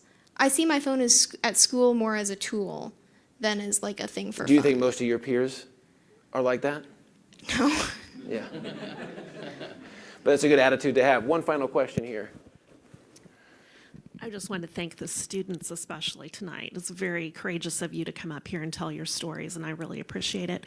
I like to say that I don't call this technology. I call it what it is because this projector is technology, but we call it a projector. A hammer, we call a hammer, it's technology. Sounds crazy, but our phones contain digital media. And the word technology is a very broad term that has really served an industry very well. My question is that we talked a little bit about how the cultural norms have changed. It's not like when the smartphone came out that we knew it was going to become loaded with all of these things. It just evolved. The school districts never said, oh, this is going to be a good idea. Our kids are going to, like, nobody knew. Nobody knew. So now it's become a cultural norm for kids to have these things early, which, by the way, for any parents here that haven't given their kids a phone yet, my kids are now freshmen in high school. They have a very limited device. They're very outgoing. They're very good students. They have close friendships. And yes, it has taken a lot more effort for me as a parent that didn't give that early to make sure that those things are happening for them. So my question is about the cultural norms. I know the students said that, you know, it's not fun for the school to say you can't do this, and there can be resistance. But what about later down the road when you guys are graduated from college and this cultural norm has changed back to no phones at school or during the bell, between bells? Can you see how that could be a real positive? Do you think it would be a positive first? I mean, you're still a sophomore, so you still have 2 more years, 2.5 more years, so that policies could change before you graduate, Avni. I think we kind of talked about this earlier, but yeah, do you think it could become, once it's in place longer, do you think the idea of having no phones at school or not having them out could become a norm that students kind of accept without it even being a question? Honestly, yeah, I feel like that is kind of how it works because in the beginning it's really difficult to deal with and it's just a shock, but then people will get used to it. I think that's like almost like positive that people will eventually over time start to get used to it. And I think honestly it will help like overall focus and like mental health, but I don't know, it's just like still hard to combat at home and away from school, but I think that at least like doing what we can in schools, which is like what we can control, I think that is important, and I think it would develop into a norm, and people would definitely get used to it. And again, Shawnee Mission only have it in place for a couple of months. Gardner Edgerton, I think, started at the beginning of the year, but from what I've heard both of you say, it sounds like, for the most part, students are starting to adopt that norm that the questioner was talking about, though also students do sometimes have them out too. But do you feel like it has become a norm at your school, that it will continue to be a norm after you leave? I certainly hope so. You see it a lot with our incoming freshmen. They had a phone policy in the middle schools before they had one in the high schools. And so a lot of our incoming freshmen are less inclined to be on their phones because they'd built that habit already. And I think that cultural shift on a large level is what we need. Asher? It'll be like anything else. Yes, eventually after enough time, people will accept it. And they already have. I mean, our passing periods used to be 7 minutes. Now they're 5. It quickly got accepted. After COVID, they changed it to 7 for some reason. But they lived with 5 before. 7 was fun. We got accumulated to it. Back to 5, there's a little pushback, but they accepted it. And I feel like the biggest thing with the phone ban is without your phone, you can find yourself. You don't find purpose. You make your purpose. You join a club, be in a sport, because if you're involved, you're not worried about looking at your screen all the time. Well, I want to thank these students, as well as Tim DeWeese and all of our panelists who came before. Give them a round of applause for coming up here tonight. And just a couple of announcements before we leave. It's a busy time of year, so we want to thank you for spending some time with us tonight, and also for our soon-to-be high school graduates. Congratulations, you've made it. A big round of applause for you. I also want to thank the folks at Johnson County Library for co-hosting this event, allowing us to use this space at Central Resource Library. We also plan again to host candidate forums this summer and fall, so they always help out. We always enjoy our collaborations with the library. Also, a big shout out to Lively KC for streaming this event. Sergey and Logan behind the cameras. This town hall in its entirety will be archived at the Post Facebook page for anyone who wants to watch. watch who wasn't able to attend tonight in person. And I also want to thank the members of the Post staff who are also here tonight helping out: Leah Wonkum, Juliana Garcia, Kaylee McLaughlin, Lucy Chrisman, and Andrew Gogg. Again, check out the JohnsonCountyPost.com for the latest in Johnson County news and headlines. I'm Kyle Palmer. Thank you so much for being here tonight, and have a good night.